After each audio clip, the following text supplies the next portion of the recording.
The largest saltwater lake in the Western Hemisphere has shrunk by almost 70% over the last 40 years.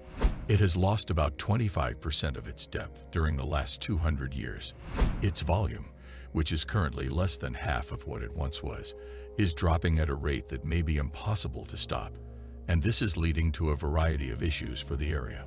The location has recently been dubbed an environmental disaster by the New York Times, and it could eventually reduce to nothing more than a deadly bowl of dust. This is a significant issue for the state of Utah and the entire region because the Great Salt Lake contributes close to $1.5 billion to the state's economy. Can the Great Salt Lake be saved?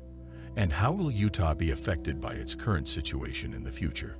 Welcome back to my channel. I hope you all are doing great. So in today's video, I'll talk about the reason that Utah revealed its Salt Lake drying up, and you'll be shocked to know. Salt Lake City, Utah, a state in the western U.S., has a reputation for having a dry climate and regularly experiences droughts all year long. Due to the city's reliance on the lake's waters, its rapid decline has become a significant issue for both the city and other industries throughout the state. Three distinct significant rivers feed into and replenish the Great Salt Lake: the Jordan River to the east, the Weber River to the north, and the Bear River, which also originates in the north. These rivers, however, do not only empty into the Great Salt Lake. They now also flow into Salt Lake City homes and businesses, as well as some in other parts of wider Utah, as a result of man-made diversions. An average of 2.7 million acre-feet of this water are diverted annually by people and businesses in Salt Lake City. This has caused a significant issue for the entire state of Utah, in addition to protracted droughts and persistent temperature increases throughout the state. However, the Great Salt Lake's largest issue right now is the state of Utah as a whole and Salt Lake City's fast-expanding population. These water supply resources are under significant stress as a result of the state is one of the fastest-growing areas in America.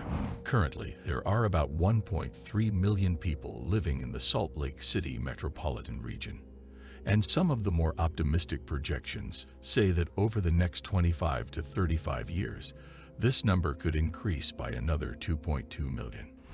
There is hardly enough water in the lake and its rivers to sustain the city's current population.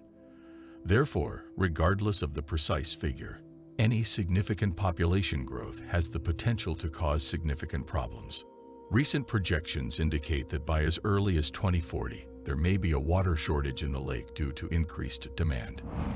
And should that occur, the lake may fully or nearly completely dry up. For many different reasons, this would be a life-altering and maybe fatal situation. The Great Salt Lake directly supports a number of industries. The lake boosts the state's economy by close to $1.5 billion annually through mining and farming. The financial repercussions of the lake drying up could seriously endanger this entire region. But there are still other issues. Unique bodies of water and saltwater lakes act differently from freshwater lakes.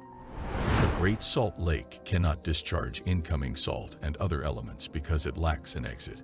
The Great Salt Lake is one of the saltiest bodies of water in the world because water can only evaporate from the lake. The Great Salt Lake contains a variety of minerals, including copper, magnesium, arsenic, and zirconium, just like any other body of salt water. These minerals will be exposed to the air if the lake dries up.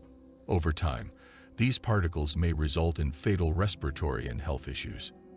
In other words, the city would become inhabitable, and possibly some of the larger states as well. Owens Lake in California had a similar shift, and the small shoreside village of Keeler also lost its ability to support human habitation. Around 2,000, 500 people lived in the town at its peak of fame, but as the air turned toxic, the majority of them fled in terror, and only about 50 individuals remain in the town today. But because Salt Lake City is so much bigger than Keeler was, the issue is significantly worse. The main issue is that solutions are not always as straightforward as they might be. And as a result, the regional government has become involved. Currently, Population growth is at record highs, and more people are using the lake's water than ever before. The Great Salt Lake has suffered as a result of all of this, with water levels steadily declining. To ensure the future prosperity and safety of the area, a solution is urgently needed. So, will the Great Salt Lake in Utah disappear by 2040? Let me know in the comment section below. Many questions, including that one, are still unresolved. The solutions implemented by federal and local authorities will have a significant impact on the solutions. Time will only tell. If you enjoyed this video, make sure to like, share, and subscribe to my channel, and hit the notification bell icon for more updates. Thanks for watching.